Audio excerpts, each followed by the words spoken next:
Welcome, boys and ghouls, to the dimed out Halloween Spectacular.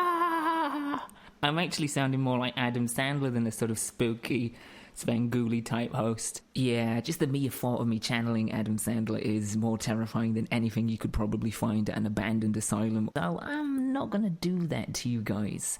Well, not all the way through, there may be little bits and pieces just for funsies. Because that's what this episode is. It's all about the funsies and the good time. After all, that's what Halloween's all about, isn't it? The funsies and the good times, along with the occasional ritual sacrifice. Oh, fresh blood for the master. He will be pleased. See, now I'm just sounding like Bjork. Bjork on Halloween, that's a great concept. Halloween with Bjork, that's an even better concept. I wonder what Halloween is like for Bjork. What does she do? Do you think she actually embraces it? I wonder what she's dressing up as this year. That is something that I never knew I had on my bucket list until now. Spend a Halloween with Bjork. It's probably not going to happen, but we can all have dreams, right? We've got to have dreams. If you don't have a dream, how are you going to have a dream come true? And my dream just happens to be spending Halloween with Bjork. Wow. Yeah. Anyway, let's get into it. I am Mal Foster, certified demon slayer, and contrary to what you may have heard, I do not desecrate graves. That is a nasty, unfounded rumour, and to be honest, I'm sick of it. You do something once, and it sticks with you for the rest of your life, so let that be a lesson to you. I am, however, your resident host, and for this particular clearly off-the-rails episode, I am your master of ceremonies. So, yeah, strap yourself in, because it's probably only going to get much worse. I am, of course, only joking. It's going to get infinitely better, because in a moment we're about to dive into the main crux of this week's episode, which, of course, is centered around horror movies for Halloween. If you are looking to fill your entire Halloween week, or even just your weekend with some spooky movies or some creepy feature films, then this is the podcast for you. Because I have gone and got myself an expert in the field of horror movies. This week's special guest is Joe, one of the 3 co-hosts of the Podcast Macabre, an all-round wonderful human being. Outside of that, he is also just really super knowledgeable when it comes to just film in general, but horror movies in particular. So when I first envisioned this podcast thing, whatever this even is at this point, when I first envisioned ideas for it and I was drafting up ideas for guests, his name was one of the first on my original list, and with good reason. A little bit of background before we jump into the conversation with Joe and before we get into his 5 movie recommendations. I've known Joe for, I want to say, around about, if not over 10 years at this point. I originally know him from Kevin Smith's View Askew message board on the interwebs, and since then he has been a sort of peripheral person in my life on social media.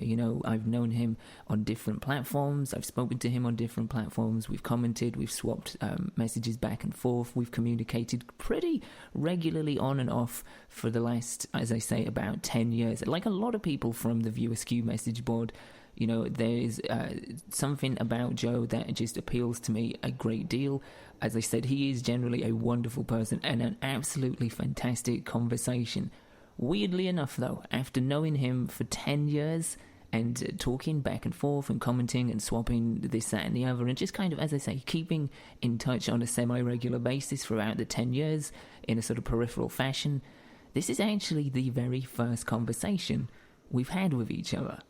Now, on one hand, considering it's been 10 years, roughly, maybe more, probably more, it's kind of a little bit sad that it's taken us this long to actually speak to each other properly, but at the same time, the fact that this is our first conversation is pretty, as the kids would say, epic. Now, the reason that I've tapped Joe for this is because not only is he a hard-boiled cinephile, not only is he just, as I said, a wonderful person, but he is somebody that is extremely knowledgeable about horror movies. He's somebody that has a genuine, deep passion about it. We've talked on the show over the episodes about just connecting and linking up with people that have enthusiasm and passion and love for certain subjects. Joe is that personified when it comes to this genre. He knows his stuff. but he loves his stuff. And I, for that reason, that combination alone, had to have him on the show to recommend some horror movies for you guys, and for me too. And that is exactly what we got. I asked and I received, and then some. So yeah, I put the invitation out to Joe. I asked him to come to the show with a few horror movies that perhaps were not within the realm of the usual suspects. Let's just say that. Things that were maybe a little bit more obscure, lesser known, things that people may not have seen or heard of. And yeah, he really delivered, as you're about to find out. He gave me them beforehand. I sat down and I watched them in preparation, which honestly, hands down, the most fun podcast homework I've had to do. Obviously, it goes without saying. But yeah, here we go. This is me talking to Joe about horror as a whole, the genre, and about his 5 picks, which hopefully you're going to check out and you're going to enjoy just as much as I did. So yeah, if you're ready... Lock the door, turn off the lights, and put your headphones on.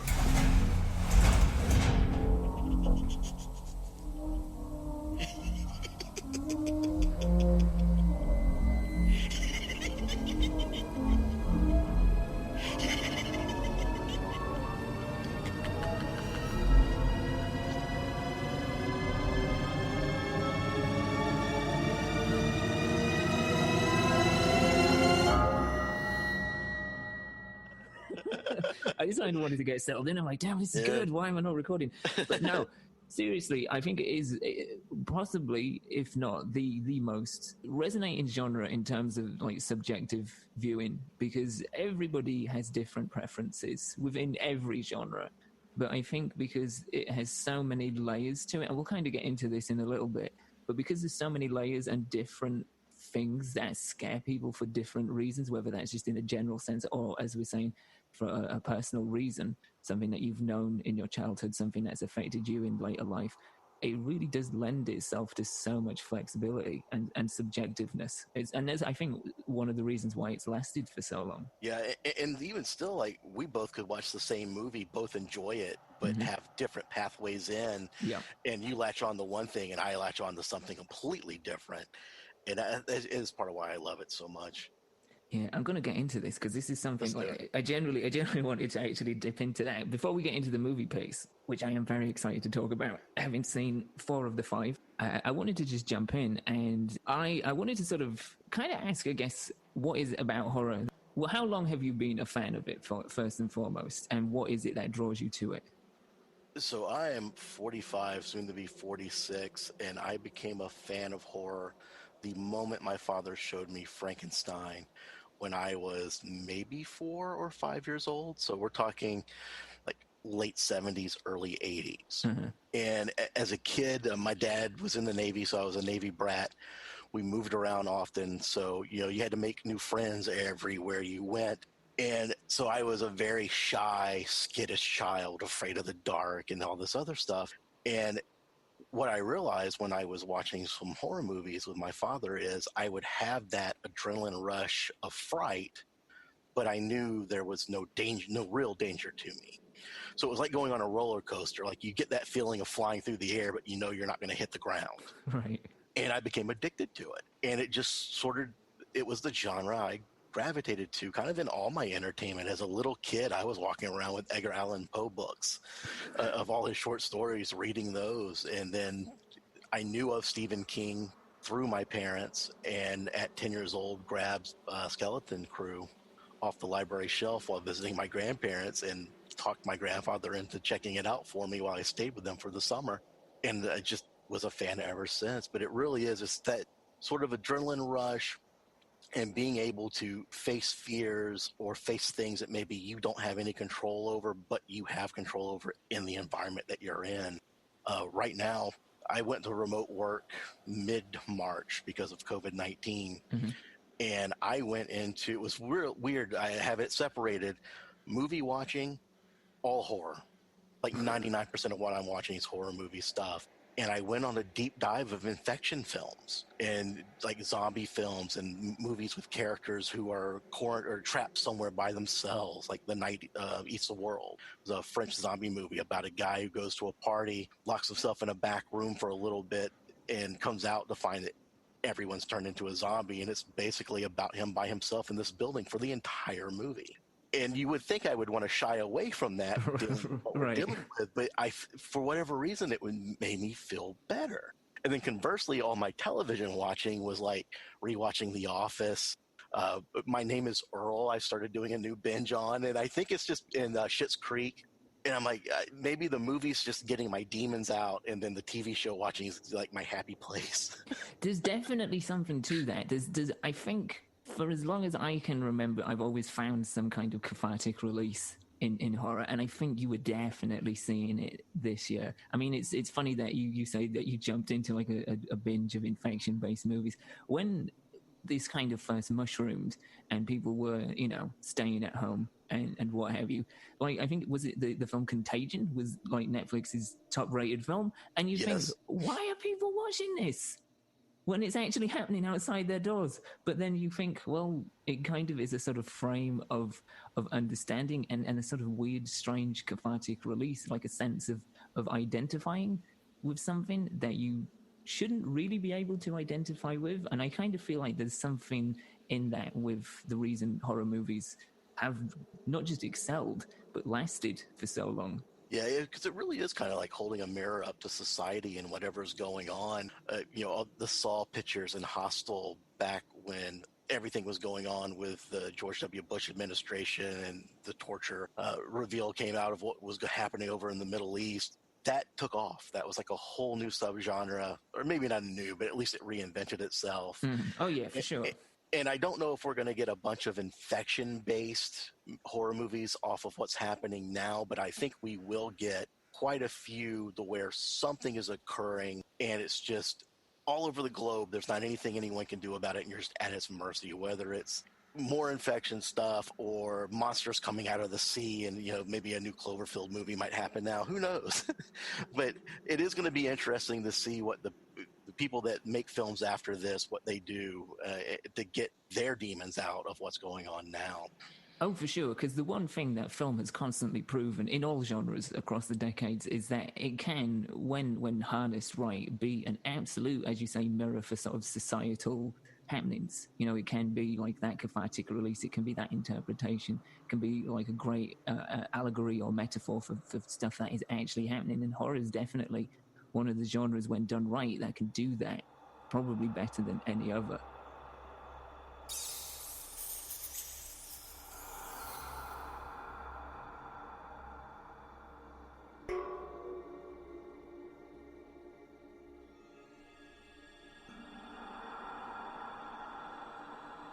All right, man, I want to get into the movies. I want to get into your picks. Let's do it.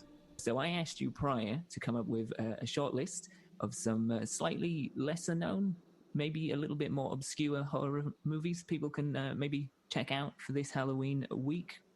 And that's what I asked. So what have you got for us? So I guess we'll start. I'm OCD, so I'll start in alphabetical order instead of release order. Okay. The very first one I brought you was from 2016 called The Barn. Mm-hmm. It was directed and written by Justin M. Seaman. This is one I saw a couple years ago at a horror convention or a horror film festival in Charleston called Crimson Screen Film Festival. And Justin came down to do a Q&A after the movie. So this one, the reason I picked it, it truly is an independent movie. He scraped together every piece of money he possibly could. People pitched in. I think they did an Indiegogo campaign for it.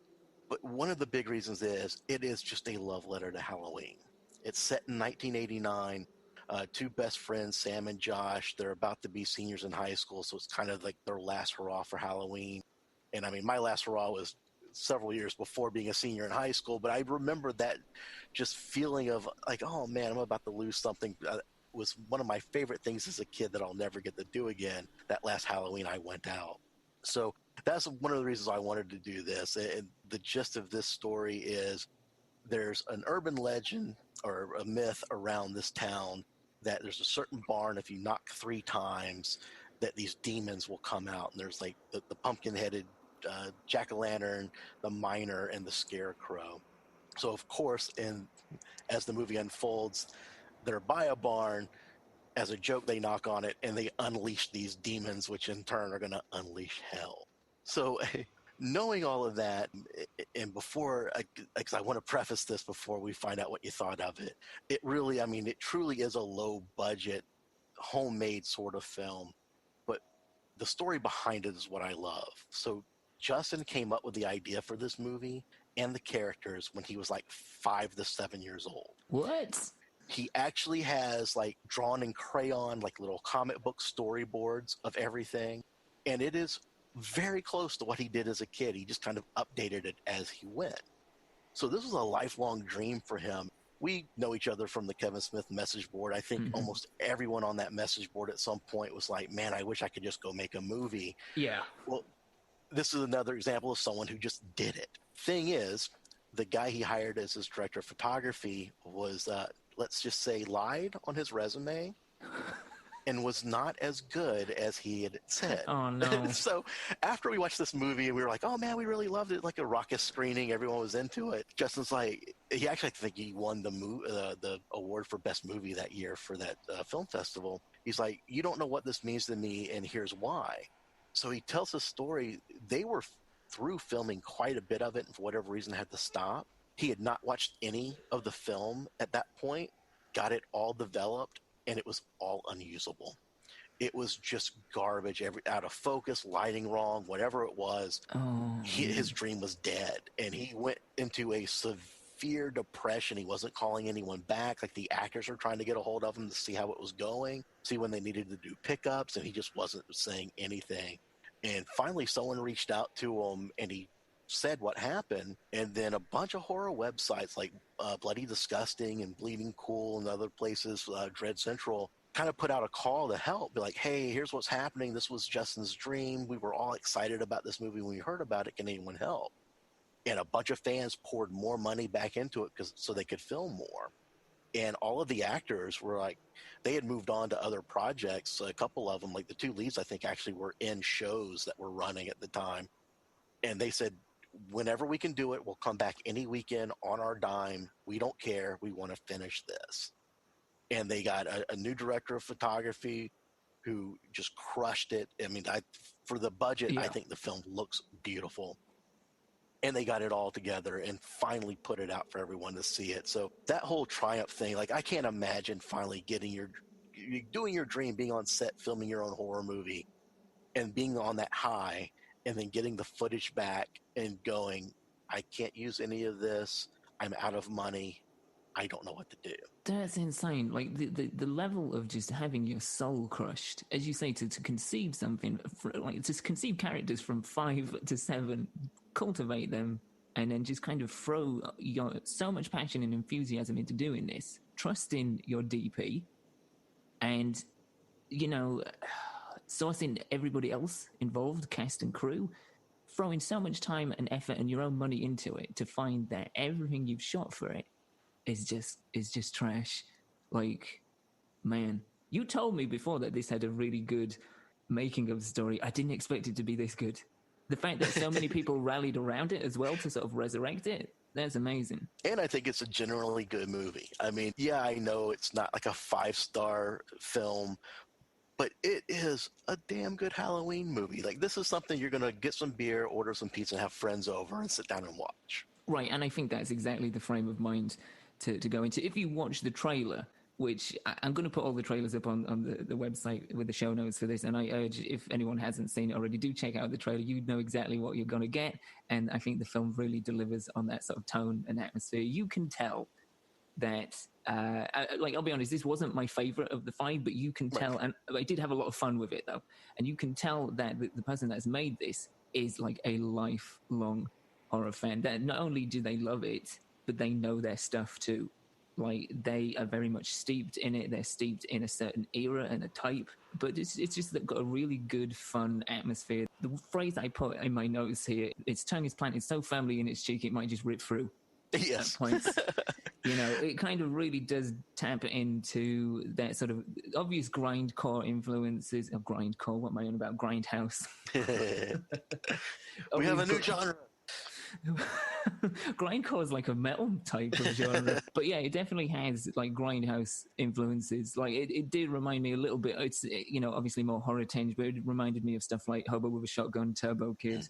But also a little bit reminiscent of Peter Jackson, early Peter Jackson, with some of like the OTT gore aspects of it, and just like the balance of comedy in there. I got an early Jackson sort of vibe from it too. Yeah, I can for sure see that. And it also, I don't know if you watched the show called Reaper back in the day, but it kind of had that sort of vibe. Like the Friends, it kind of gave me that vibe of Reaper was a show about a kid who had to hunt down demons who escaped from hell, that they send them back. So that was kind of by the end of this where we end up. I'm like, yeah, that's perfect. That's so perfect. But yeah, I truly do. I really enjoy this. And I love that it's set at the end of the 80s. And just everything about it, even when it gets cheesy, it's just so good. Because of course, I don't want to spoil anything, but I'll just say like the party, the town party where the band's playing and things happen. It like just those little moments, it made me smile so much. And I think that's what people can expect. It's just, as you say, like that's the perfect way to describe it. If you're having people around, you get a pizza, enjoy it, and just throw yourself into it. Yeah, it's a lot of fun. And then, for the horror pedigree, Linnea Quigley, who's a huge person in horror from the 80s, she's in it in a cameo playing Miss Bernhardt. And Ari Lehman, who was the first Jason Voorhees. He was the little kid who comes out of the water at the end of the first Friday the 13th. He plays Dr. Rock. That's who that dude is. That's who that dude is. Okay, right, that makes sense. That's kind of cool that there's some sort of little influential threads thrown in there, some sort of Easter eggs of sorts, I guess. Yeah, that's so I'm glad you did get it, because I have told several people about this movie, and I would say it's about 50-50. Some come back and be like, I totally got it. I see why you love it. I enjoyed it as well. And then I have other people go, why did you have me watch that low-budget movie? I'm like, because it is a low-budget indie. Like, I could just see people, like, back in the early 70s. Why did you have me watch that Night of the Living Dead movie? It was so cheesy. Yeah, it definitely, this is the thing. It's very self-aware. It definitely knows what it is. It knows what it wants to be, which always helps. Any film that kind of doesn't have a sense of its own identity is always going to fail with all audiences, I think. But yeah, I can see why people may have been a bit like, why did you recommend this? But at the same time, I can totally understand people go into it, as I say, with the right mindset. You just go in with that, and you will have a fun time with it. It definitely is like a love letter, and like a knowing love letter as well. That's the thing. If it was just done almost like a hack job of like sort of like a hack tribute, then you'd be able to see through that. But I think one thing that definitely shines through outside of just like the silliness and the enjoyable aspect of the film is that it does have a sense of definite authenticity to it. Yeah, because you can always, or at least I can always tell the films where people are like, oh, hey, let's make like a cult film. Right. No, you don't make a cult film. You make a film, and then the audience decides if it's a cult film or not. Mm-hmm. Yeah, and you've seen that so many times. People have tried to purposely make something fit into the sort of canon of cult film, and you can just see from like the stylistic choices, and it's just so obvious and overt, and it doesn't land. I think you definitely need that sense of authenticity to it.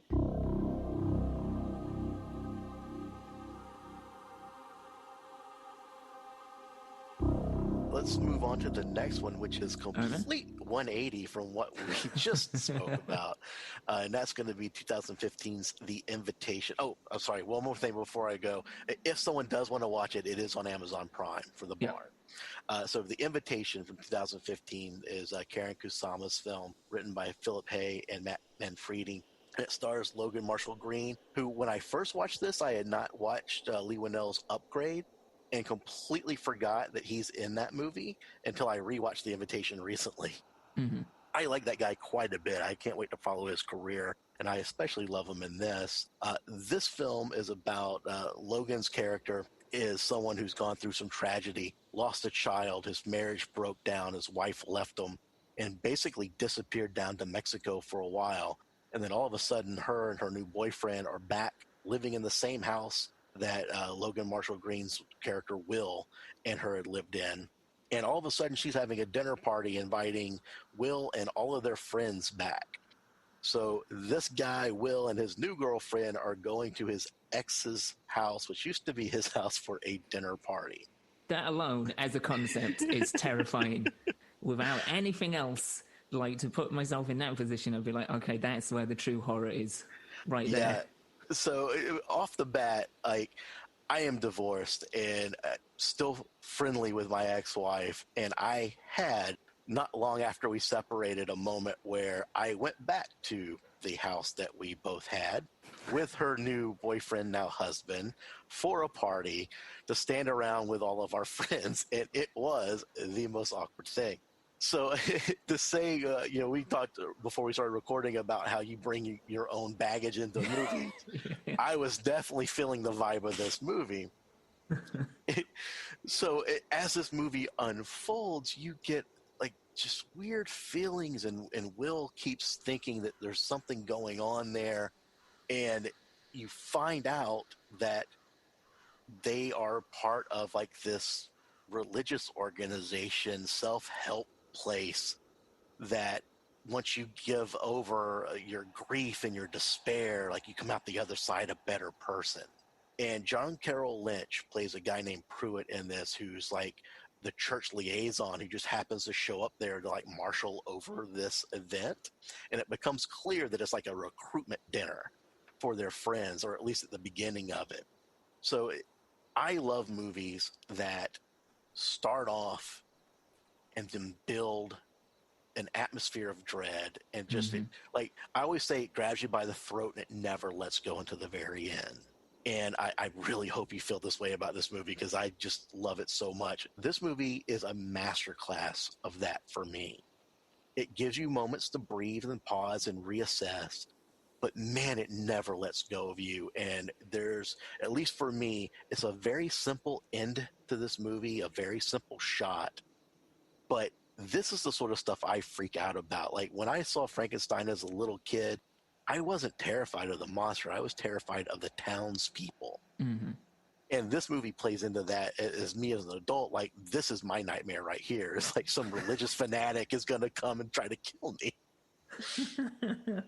Yeah, no, for me, this, out of the five, the four that I've seen, and the five, this is hands down my favorite. This ticks just about every single box that I would look for in a film period, but of a film in this genre. I loved every aspect of it. I love, as you say, it does grab you by the throat. Like, it hits like a note of dread really early on, and it just builds and builds and builds. And as you say, it does kind of let off, but there's moments of pause, and you can take a breather and then reassess. And what I love about it, not only is it just the gradual building of atmosphere, and just one thing I love in just any film, but particularly within horror films, and you are kind of seeing it make a little bit more of a resurgence. We talked briefly before we started recording about The Witch, and with stuff like Get Out, I just love the building tension and atmosphere, but I just love that swirling around the very sort of Ira Levin-esque core of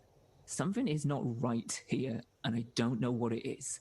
Like, everything looks normal. We're in a pretty normal-looking place. These are people that you may see on the street, but they're acting slightly off-kilter. There's something here.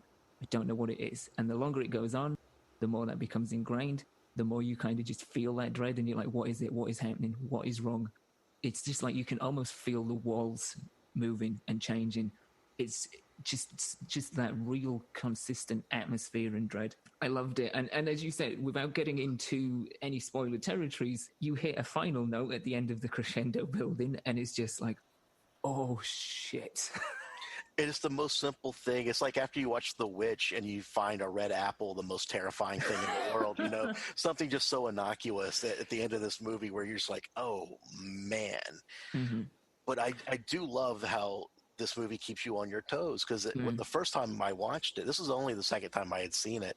That's how much of an impact this movie made on me, where I'm like, I know this was the first one I knew I was putting on this list for us to talk about, because it made that much of an impact on me. But the first time I watched it, I really did. I'm like, oh, I think that character's right.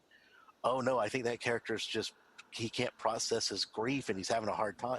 Oh, no, maybe that person's right about it. So it gives you a couple different moments to reassess what you think of it as a viewer. Mm-hmm. And it really does, man. It's just like a beautiful dance from start to finish. And as an architecture junkie, God, I want that house so bad. That's one I need to find where that house is here so I can go get a picture of it if I'm able to. Dude, that's curious. Like, I want to ask you just like a whole bunch of other questions now based on the idea of architecture in film. Like, I could just go off on a tangent about Parasite all on its own. God, yes. But I won't, because then we don't have time for that. But as much as I would love to, maybe that's for another time.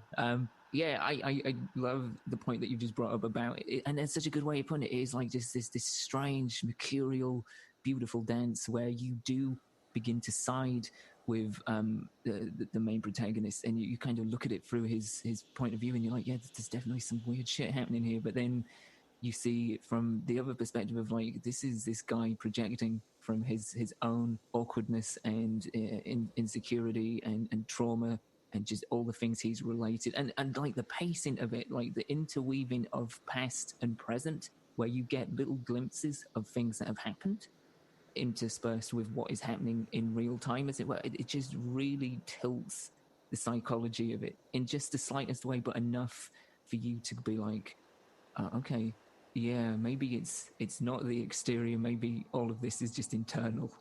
Yeah. Oh man. And there's one moment that's like a character has like a I got you moment, and it turns out to not exactly be that I remember when The Office first came out. I couldn't watch it because that first season they had so many awkward moments, and I generally break out in like a sweat because I don't like those awkward, really bizarre moments. And that moment in this movie, I'm just like, I remember just going flush and just, oh my God, that poor guy, he thought he was right, but he's really not. And then not 20 minutes later, like I'm through the movie and just going, oh man. And that's the other, like going into this, I know a lot of people that talk about slow burns, and I love a good slow burn. Yep. And that's what this is like, but it gives you enough to keep you involved. But it's an hour and 40 minutes. You're climbing that mountain for an hour and 20, but that last 20 minutes is so far downhill you might have just jumped off a cliff. Yeah, it's a free fall for sure. Oh my God. I'm so happy. That's my favorite of the 5 actually as well. So it warms my heart that was your favorite also. Oh, dude, I loved it. I absolutely loved it.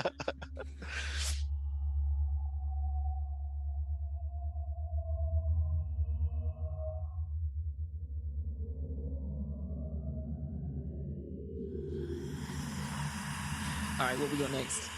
And that one is on Netflix currently for your Halloween viewing. It is. And next we're going to move to a movie called May from 2002, written and directed by Lucky McKee. And it stars Angela Bettis and Jeremy Sisto, and has a cameo sort of in there of Anna Faris. So this, I've already talked about it a couple times. Frankenstein was my first horror movie, so it holds a very special place in my heart. May is just a modern telling of Frankenstein to me. You have Angela Bettis, who plays May, who's a very awkward, maybe on the spectrum person who all she wants in the world is a friend. She just wants relationships, but she doesn't quite know how to go about doing it. And even when she finds someone, Jeremy Sisto's character, Adam, who gives her some time and is nice to her in the very beginning at least, like she just doesn't know how to process it and how to actually be quote unquote normal, whatever normal is, around him, to the point to where she weirds him out so much he pushes her away, which kind of triggers some things. So that's the reason I have it on there, because when I watched Frankenstein as a child, even as a little kid, I empathized completely with the monster and not with any of the human characters at all. This kind of flips that on the ear for me, because even though May turns out to be a murderous person in this film, I have such empathy for her quote unquote Dr. Frankenstein in this movie. And it really like grabbed me by the heart. Like I hate seeing people who feel like they're alone in the world. And so, I mean, I guess that plays into our modern day times now as well. Yeah. I didn't even think about that until just now. Like, oh yeah, she was kind of alone and just trapped in her apartment with her doll. But that's why I wanted to pick this one. This is one it was a video store find for me back when we had video stores. It was a Friday night, grabbed it off the shelf just on a whim, and loved every second of it. It's another one that is a lower budget. It's not going to blow you away with like over the top scenes. There is some gore, maybe less than some other things that you're used to.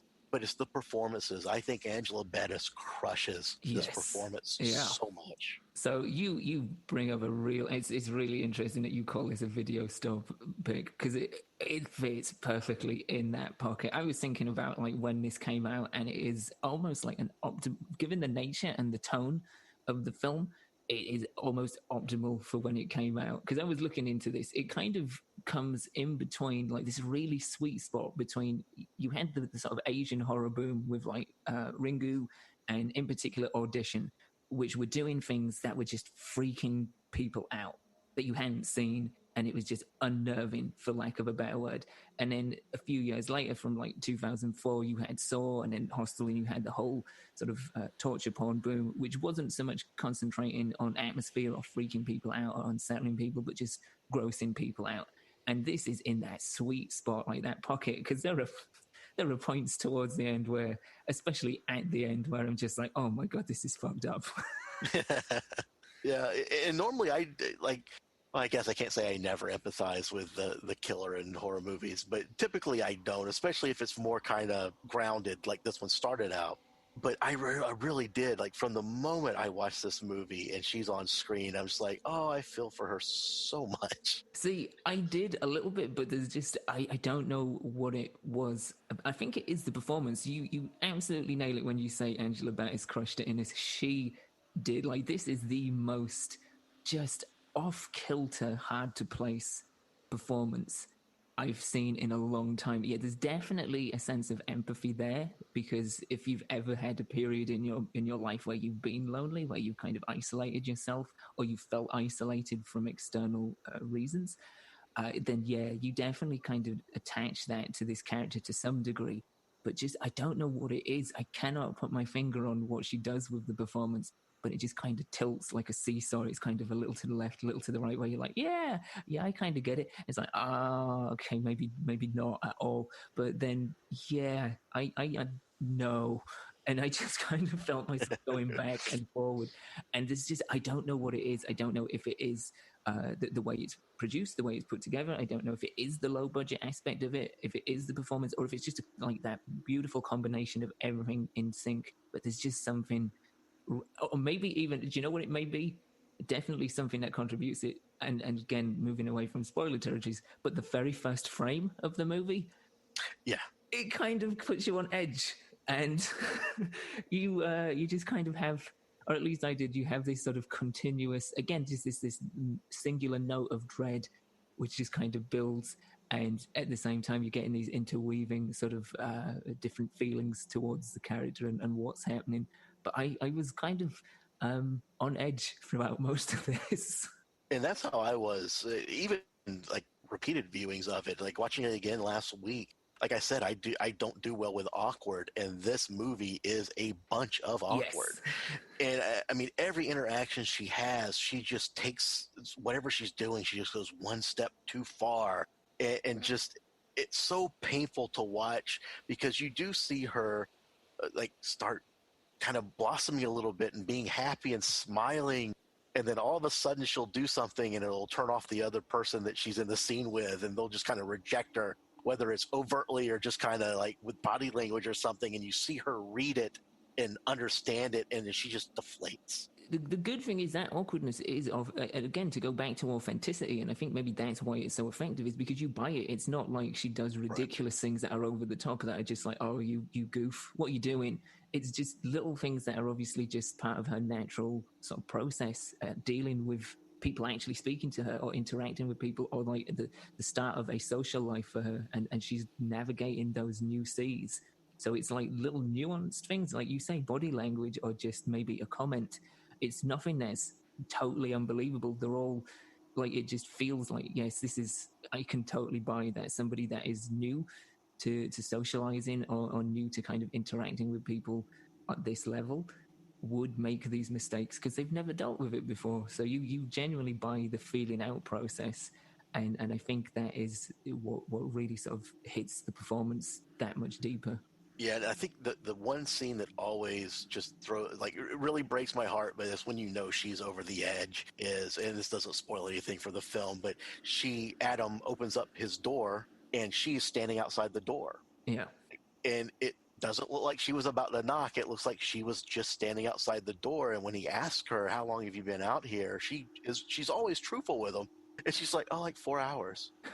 And she literally was just standing on his front doorstep 4 hours just waiting for him to come out because for whatever reason she couldn't bring herself to knock on the door or ring the doorbell to try to talk to him, that it had to be like a random happenstance of him coming out, and then they would strike up this great friendship again.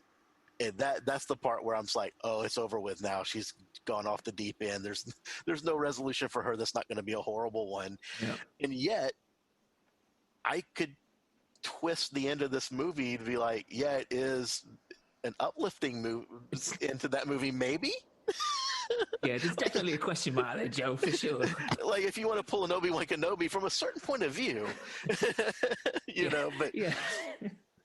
But yeah, this one, I hope you did enjoy this one. It's another one, like I said, it's not the level of The Invitation. It is more lower budget, but there is just a heart and soul to this movie that it's endured itself to me since I watched it. Yeah, I did. It's definitely a movie within its own groove. And as I say, it definitely, like, it's interesting to see, like, that I feel like it's definitely a film of its time. I wonder how well this would come out or be received if it was made now. Well, yes, I say that, but going back to what we're talking about, maybe even more so considering the circumstances and the fact it's dealing with sort of isolation and sort of a melancholic navigation that kind of goes south, to say the least. Yeah, and I would be curious to see how they would do that nowadays, because you do have social media that people stay at least partially connected, or you have some sort of a friendship with someone somewhere more than likely. So I wonder how that would play into this, because this was before the whole big social media explosion, and it really was like a girl trying to find a connection when there was no other way other than just running into someone. So that would be very interesting. I wonder how they would pull that off. Yeah, it would be. I don't know if they would be able to now, because I hadn't thought of that, but yeah, come to think of it, when you frame it that way, there is a lot more availability. But yeah, no, I did like it. It is definitely, as I said, it left an unsettling mood.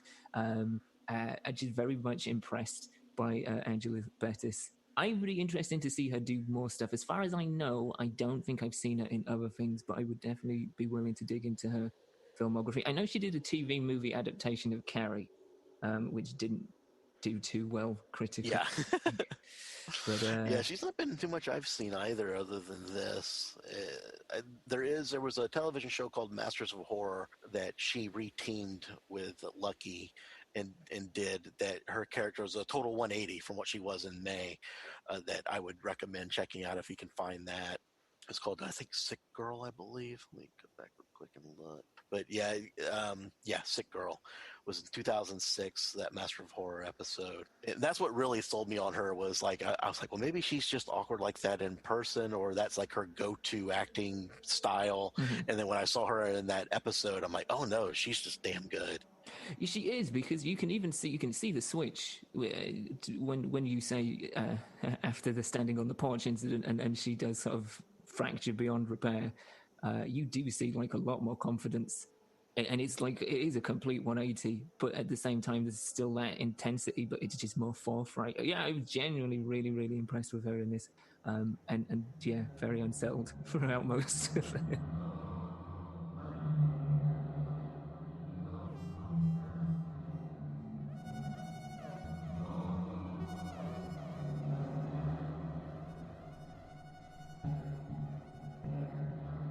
Well, let's see if my luck holds with the next one, because we're coming up to the Transfiguration from 2016.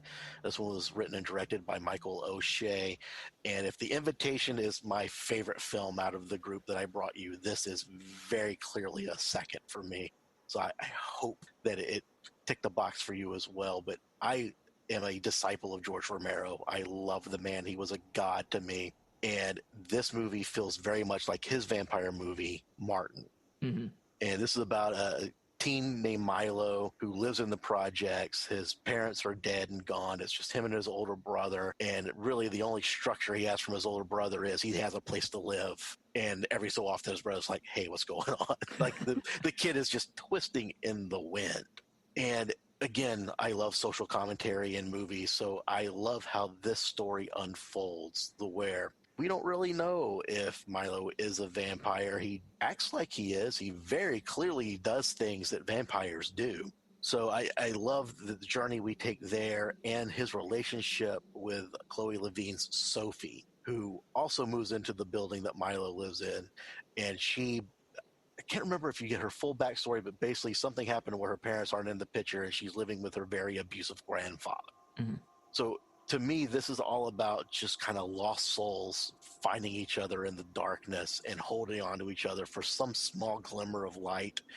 Bad analogy for vampire movie, I'm sure. But the fact that it's not, like a vampire hunter that brings this movie to a head. It's this kid's reality of where he lives, what's going on, socioeconomic policies, everything else. Just, man, this is squarely in my wheelhouse. And this is another one that is low budget, very, very much a slow burn. But when things happen, man, it hits hard. And I don't know what their blood budget was, but they use quite a bit on it for certain scenes of this. But at the same time, it is just a very slow, beautiful love story in a way that isn't a love story. Mm-hmm. Like, there's never once where I don't believe their relationship between Milo and Sophie. Like, it's so believable to me that they're both just kind of twisting in the wind, and when they see an anchor, there's like, yeah, I'm going to grab you and hold on for dear life. Yeah, there's definitely you phrase it really well about it being a love story, but not a love story. There's definitely a sense of romanticism, but not like direct romanticism. It's almost just like finding a kindred spirit of sorts, or finding, as you say, an anchor. Yeah, like somebody that I feel I can trust, somebody that I feel gets me on a level that I've not found with anybody, even relatives. Yeah, and I love there's a scene where he's showing her his vampire movies. It's kind of like all he does is go out and hunt, come home and check out vampire movies. I'm like, other than the hunting part, that's what I did as a kid too. I still do that today. But I love that he's showing her certain things and she clearly gets freaked out. Yeah.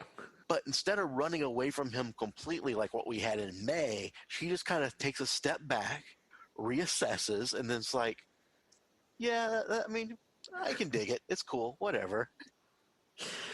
Yeah, it's funny. I kind of latched onto that too, like especially when he takes her to see Nosferatu, and he's like, "Oh, what did you think?" And he's hoping that she's going to be like, "Oh, it's amazing." And she's just like, "It was okay." It's like not the response. Like she's totally nonplussed by it, and it's just like, I just love the fact that it is again going back to authenticity. You can have this mutual connection with somebody who does not care about the things you love. And that's fine. And that's great sometimes, because you're supposed to sort of have those overlapping interests, but at the same time, you're supposed to also have your own things. So like I resonated, like the amount of times I've infused about a movie and said, "Oh, you've got to watch it." And I've had people sit down and watch it and they've been like, "Yeah, I don't like this." I'm just like, "Oh, yeah, it's okay. I still like you. It's all right. We can still be friends."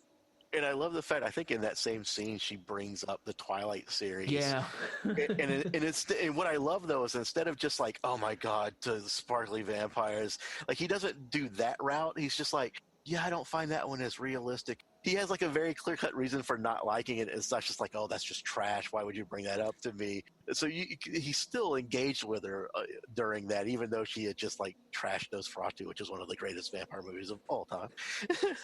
Their relationship is what carries me through this movie, because it is slow, and it really, to me, is a direct descendant from George Mero's Martin. So if you've ever seen Martin, think that sort of tone and that sort of pace, but just set in present day with two little kids that live in the projects who are trying to escape their fate and just might not be able to. Yeah, it's like the way it's presented. Like, first of all, I'll say this is for me definitely number 2 on the list. I like this a lot. Yes. I liked it a lot for a lot of reasons. One of them definitely being that core relationship, and just Milo as a character I just found really interesting, because he is in many ways an enigma, and you bring up a good point. You don't know if he actually is a vampire or if he's just become so embedded in his love for sort of vampire lore, that he's crossed a threshold in his own being.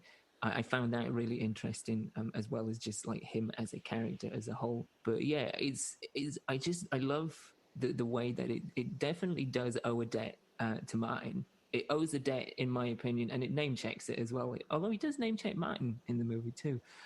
It definitely owes a debt to let the right one in a little bit. Oh, yes. But the way that it's framed with the optics of like an indie New York film, like the kind that you kind of saw sort of definitely hit as a boom in the sort of 2010s. Yeah, I liked it a lot. I think it's got a lot to it, and it's definitely a slow burn, but it's definitely worth the investment. I love that you bring up it being in New York City, because I absolutely adore movies set in New York City. It's one of my favorite places to visit. I have not been in a long time, and I especially love it when it's not in Manhattan. Mm-hmm. Like, this is kind of out on the outskirts. Right. So like Coney Island area is definitely not in the center of the island. So even though it was not in the most pretty of places in New York City, it really like grabbed me when I watched it again. Like, man, you've not been. I think it's been like 6 years since I've been to New York City. Like, I miss it. I feel it definitely serves it though well by kind of being in a more sort of ingrained everyday part of New York and not showing like, because it would be totally different. And I'll be honest, like I would lose a lot of my interest if it was like taking place in Times Square or like major Right. recognizable places. But if you've got like locations that feel like they're boots on the ground, real places where people like Milo would walk through and exist and just be in like a day-to-day setting, then yeah, it just sort of anchors it and adds a bit more sort of realism and gravitas to it. Because even when he travels outside of his specific area where he lives to go hunt, he still goes to other out of the way places that aren't like, main New York City. So I really enjoyed that also. And then, man, there's a couple scenes in this that really hit home that I'm not going to talk about because I don't want to spoil it for anyone that watches. But there was one, coming back to the social commentary side of things, the white couple that show up outside of his building because they just know that if they stop and ask the right person, someone's going to sell them drugs. Yeah. My good Lord. I mean, that is like just a nail on the head of like today's society so bad, because if they bought weed off of someone and the cops pulled them over, like those two are getting a slap on the wrist and whoever sold them the drugs are going away for life, if they're lucky. So that resonated even more with me now with everything that's been going on here recently in the States.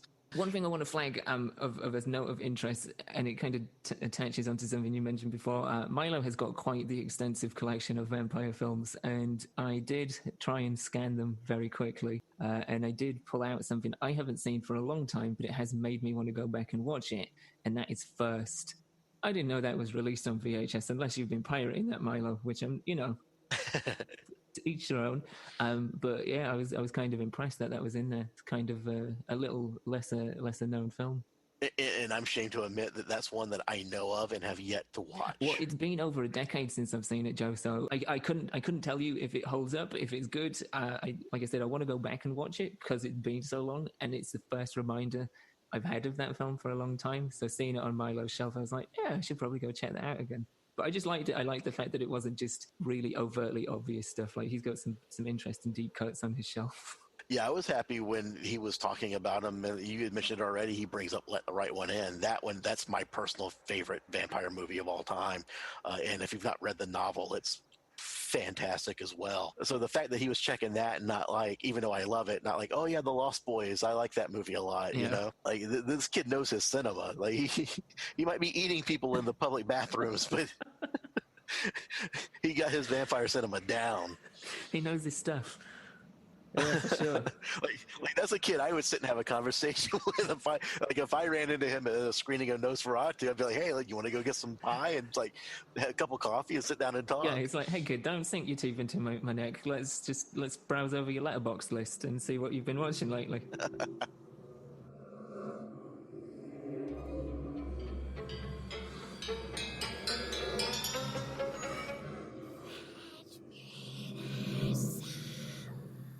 All right, let's go into your fifth one. I haven't seen this. I have tried, and I have tried to find this. But you did warn me that this was a rare treasure. This was a difficult film to get a hold of, and you were not kidding. We'll talk about that in a little bit, but what is it, the fifth film on your list? So this film is called The Ugly. It's a 1997 film out of New Zealand. It was written and directed by Scott Reynolds. And this came to me actually from something completely different way back in the early 2000s. I think I was in a random Best Buy and something called Boogeyman the Killer compilation had come out. And it was kind of like Terror in the Aisles. It was just a clip documentary basically of a bunch of different horror movies. So on a whim, I bought it. And one of the films that it featured was The Ugly. And it is about a guy who was a serial killer. He was caught. He confessed. But he said the reason he was killing is the voices told him to do it. And as he tells his story more, he's saying, well, I was haunted and compelled to kill. The more people I kill, the more haunted I am because my victims surround me constantly, telling me to kill certain other people. And as the story is called The Ugly because the kid had a very, let's just say, Norman Bates type childhood. Oof. Super overbearing mother who I think she's manic depressive, bipolar disorder, like the whole lot. When you see the movie unfold, the way she treats that kid, like one minute she loves him, the next minute he accidentally knocks over a drink and she's beating the tar out of this kid. So as he grows up, he's got just a very warped sense of reality, and he's picked on all throughout school. They call him Simple Simon. His name's I don't know if they have, Simon Cartwright. And they call him Simple Simon because he's just very quiet. He can't read because his mother's trying to keep him kind of under her thumb. And she doesn't want him to know that his father left because she's crazy, for lack of a better term. And he keeps writing letters saying that he wants custody of Simon. So if Simon knew how to read, he would be able to know that his dad doesn't hate him. He actually loves him. But the mom wants that narrative of, well, he doesn't like you. That's why he left. It's all because of you. Mm-hmm. So as he grows up, he has a very hard time with women, but women's not his only target. Like if he were just writing a generic screenplay, of course he would attack every woman he sees because he's quote unquote killing his mother. Yeah. They make it very clear in this movie he only got caught by circumstances beyond his control. It wasn't like they profiled him and said, oh, well, here's where he's going to strike next, and this is the type of person. He was killing men, women, all across the board because it just happened whenever the voices told him to do it. So this movie starts 5 years after all of that happens, and he is asked for a psychiatrist to come in and reevaluate him, give him a clean bill of health, so to speak, so he can get out of jail.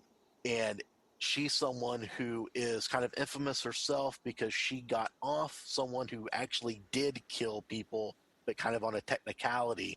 So she's a pariah herself, like her office, her home vandalized, and people would stand outside protesting her. So I guess he found out about her some way or other. So as the story unfolds, it's basically her interviewing him, and then we get flashbacks.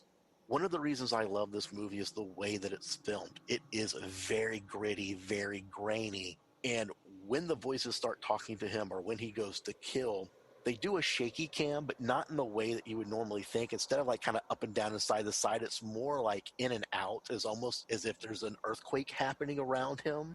And for whatever reason, that always stuck with me. But this is a movie that I absolutely love because as that story keeps going, you do get a very clear answer of what is going on, who's playing who, was he really haunted, was he not, is he cured, is he not cured.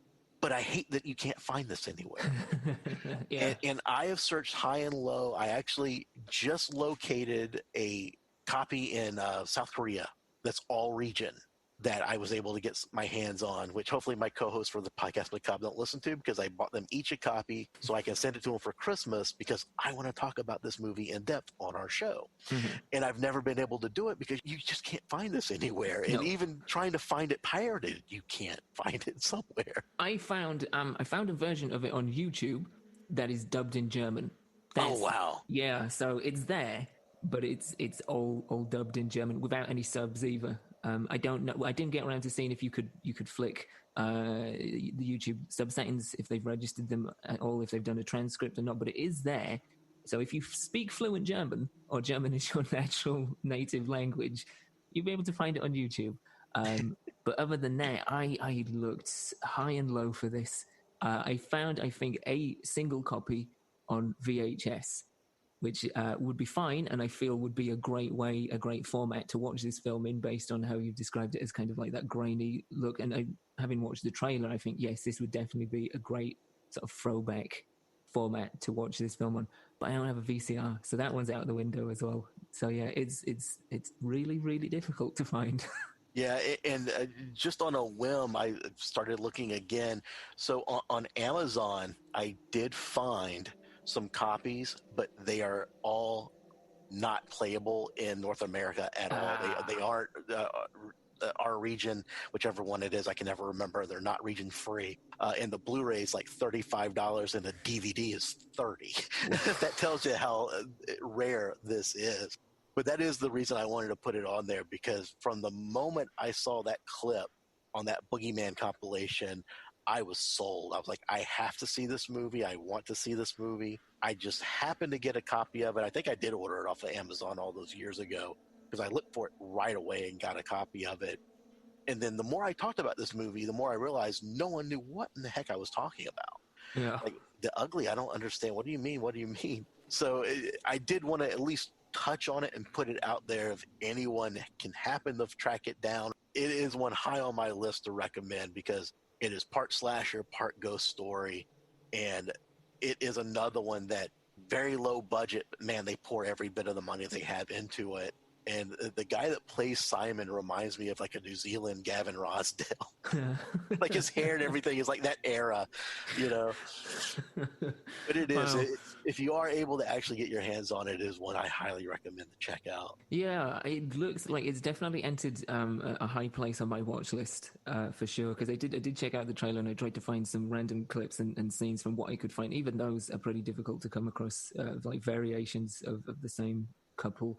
But yeah, it looks like it's got a real intensity to it, and I'm kind of interested in the sort of dynamic going on between the two leads from what I've seen. Yeah, it's because it really is a cat or mouse game of her trying to break him down to get the real story out of him, but him trying to manipulate her, and you can't really tell, and you don't until the end of the movie, and you finally get an answer. You don't know if he is cured and he's just trying to truly clear his name so he can get out because he served his time, or if he's not cured but he wants to kill, so he's just trying to tell her to do it.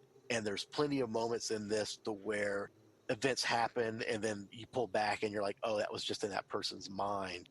But they don't do it cheaply, and they do it for a reason, and it builds to some cool stuff that happens. But the reason it's called The Ugly is there's a part in the flashback where he's a little kid and three bullies knock him down, and he hits the pavement, like on the sidewalk, and just half of his face gets completely scratched up to where he has to wear a patch over it. And as he gets older and angrier and more haunted, let's say, he always, when he looks at himself in the mirror, he always sees that scar, even though in real life he's not scarred. So as part of that bullying, when they knock him down and mess his face up, they go through his backpack and his reading level. And at this point, I think he has to be like early middle school or late elementary school. His reading level is The Ugly Duckling. So that's the book he has in there. So the kids are just making fun of him, like, oh, you really are simple, aren't you? So as someone, to tie this back personally, as we were talking before, I was bullied like a mother when I was a kid in school. My first grade year, there was a kid who had failed or been held back 2 years in a row, who was so much taller and bigger than the rest of us, and he made our lives absolute hell until we complained, actually had to have the cops called and have to sit down with the principal. And then when they looked into the kid, they found out that he was getting beaten at home, and they actually, like, social services got involved in everything. Like, it's a whole weird thing. So I very much put myself in this kid's space of, I've been picked on like that. That's not fun. But of course, you know, we all don't turn into serial killers. Right, I was going to say, yeah. Like, we all deal with it in healthy ways and go to counseling and figure it out. But everyone's process is different, Joe. Don't judge. You know, and who knows, if I had a straight razor like he uses in this movie, maybe I'd have worked it out a different way. I just want to say first and foremost, man, thank you for these picks. These are great. I've enjoyed the four that I've seen. I wish I could have got around to seeing The Ugly, but as discussed, it is extremely difficult to find. So yeah, listeners, if you do find it, do let me know how, because it is high on my watch list. But of the four that I've seen, thoroughly enjoyed, and I think people will really enjoy and appreciate the fact that there's a little bit of something for everybody here. You know, it's not all four films kind of clump into the same sort of subgenre and what have you. There's a little bit different, something a little bit different for each one, which I think is a good representation of what the genre can do. And I'm glad that came through, because that was part of my goal as well. It was the pick ones I thought would be good to talk about and represented the horror genre as a whole very well. Yeah, you've definitely done that, sir. You've definitely done that for sure.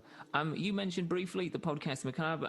I want to give you just a little bit of time on the floor to do some shameless promotion for that show and anything else people can find you on. Well, yes, lovely, and thank you so much for having me on. This has been great. Like, we've known each other for so long. It's the first time we've got to speak together. So let's do this again. Like, definitely, man. Anytime you want to have me on, let me know. And if you do get to see The Ugly, maybe we'll bring you on the Podcast Macabre and talk about it. So I am a co-host on the Podcast Macabre, which is a show about all things horror. We talk about many different things. We might do a franchise focus, like on the Blade series or something like that, or do a deep dive on directors. Like when George Romero passed away, we talked about all his films, even the ones that weren't necessarily horror.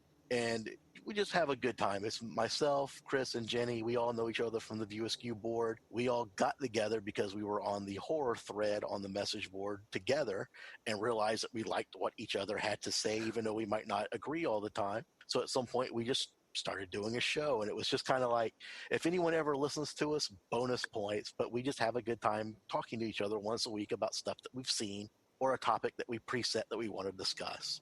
So if you want to find out where you can find us, go to podcastmacabre.com. You can find all our social media stuff there, all our backlog of episodes. And I also have a second show called It's On My List. And you can find that at itsonmylistpod.com and find all our social medias there. That show actually is one that started out of talking with a bunch of friends that I met once I moved here to Los Angeles, to where we realized everyone has those movies that are blind spots in your list. So as we were talking over the course of 2 hours for what we were doing, like countless times, someone's like, "Oh, you haven't seen this? No, it's on my list." Or, "You haven't seen this? No, it's on my list." So we all got together, and once a month for that one, we come out and we talk about a new movie. We actually just did our October episode yesterday or the day before. That'll come out here soon. That is on Romero's Night of the Living Dead, because two of us had not seen Night of the Living Dead, and I was like, "Nope, that's our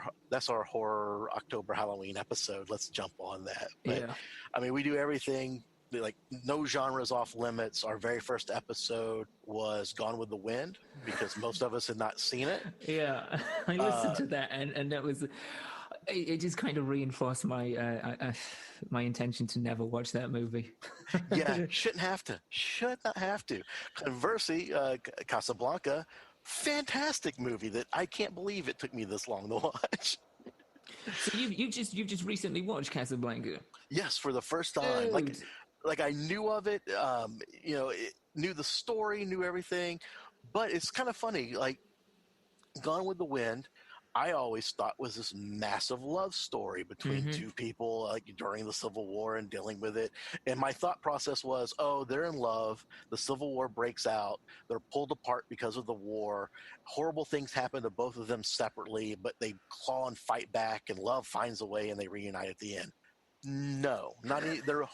Everyone in that movie almost is a horrible person. Yeah. And it's not a love story, and I don't understand why people think it is. Well, I had the same thought of Casablanca. I'm like, oh, this is a beautiful love story, and they get and sort of kind of there's a love story there, but like at the end they don't wind up together, which would happen 99% of the time when people write screenplays in Hollywood now. And my lord, that movie, the version I watched looked fantastic. Whatever the transfer was, I don't know if it was like a 4K restoration or what, but like it felt like I was sitting in that club with them. It was fantastic. But yeah, I just watched it for the first time. It was last year, early this year, I can't remember. exactly when, but it blew me away. It was fantastic, and I think one of us did not care for that movie, and I'm just like, Cheryl, why? How? Why? Oh man, I'm so pleased you enjoyed it. It's funny because I just recently rewatched it and I kind of had my own sort of Milo Sophie Nosferatu moment because I love that movie. I've loved it for a long, long time. My wife hadn't seen it before, so we sat down and watched it. And I was like, it's amazing, right? It's amazing. And she's like, it's okay. And I was just like, oh, it's a good job. I like so many other things about you because right now this is difficult. Anyway, guys, there you go. That's where you can find more of Joe if you want to go do that, which presumably you do, because it's been a wonderful conversation. Again, thank you very much, man, for the recommendations, for taking the time to come and finally talk to me. And, thank you so much. This is a blast. Absolutely, and we are definitely going to be doing this again at some point.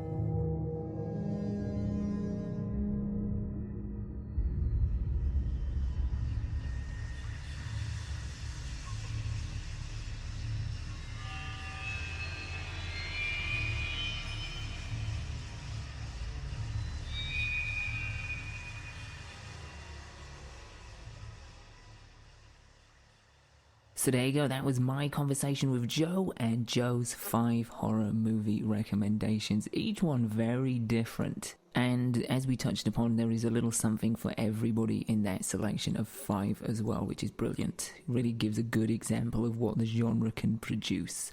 Joe did mention in our conversation a couple of places where you can find them. I think he mentioned that The Barn is available on Amazon Prime and The Invitation is on Netflix. As for the others, in fact, for all of them, I will put in the show notes for the website where you can find each of the 5 movies, well, with the exception of The Ugly. Yeah, if you can tell me where you can find that, please do tell me. But for the other 4, I will give you links to where you can find them in the show notes on the website, which is dimed-out.com. But yeah, if you do check out any of the movies that we've talked about in this episode, perhaps one of them is one of your all-time favourites and you are just so pleased someone else has flagged it up. Or perhaps you've seen some of them and you weren't so keen. Either way, I want to know. I want to know your thoughts and your feelings on the movies we've talked about in this episode. Likewise, if you've got recommendations yourself, if you've got a horror movie you want to suggest, either based on the back of the ones talked about here or just in general, then please do let me know. Let me know in the comments on the website, or you can get in touch with me. As I've said in the past, the most direct way to do that is via Twitter or Instagram, and you can find me at IamMalFoster. And whilst you're on the social medias, do go and find the Podcast Macabre, and it's on my list. Definitely 2 shows that you want to check out. If you are a cinephile, if you love film, definitely 2 shows that you need to be listening to, for sure. You know, alongside this one, obviously.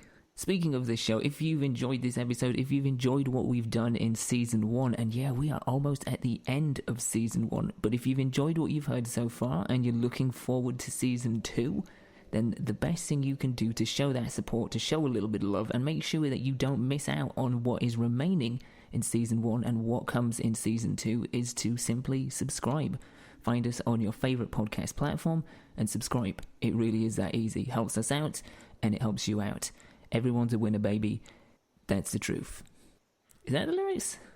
I don't know. I'm quoting a Hot Chocolate song on a Halloween episode. We may have just reached peak randomness. Or have we?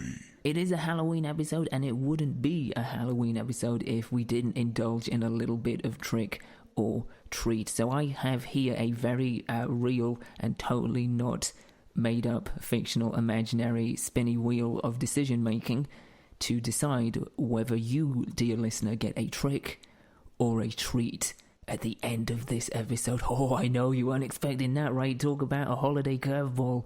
Yeah, I got you by the pumpkins now, haven't I?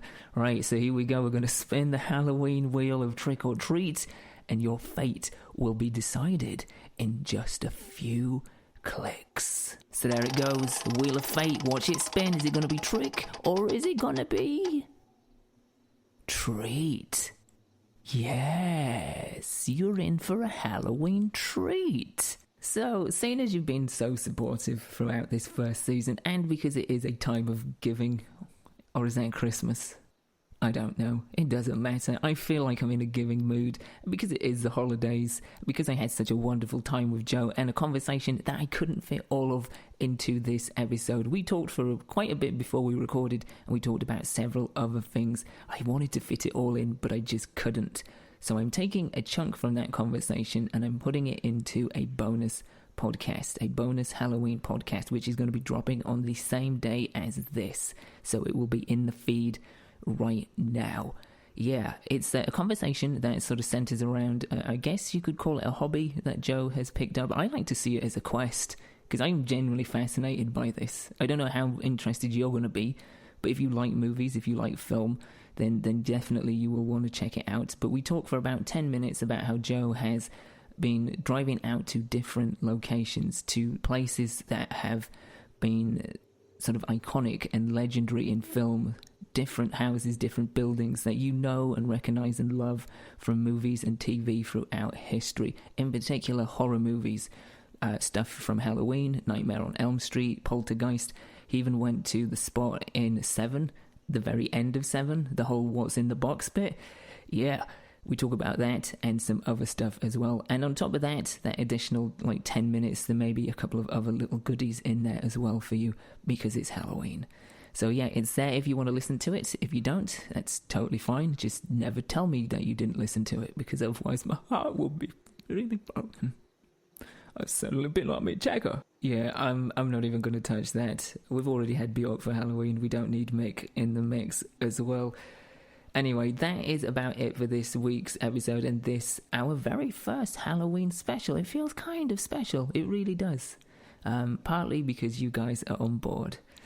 Yeah, I just said that. Anyway, as always, thank you for listening. Look after yourselves. Look after each other. And until next time, keep it dimed out. Alright, that's enough of that.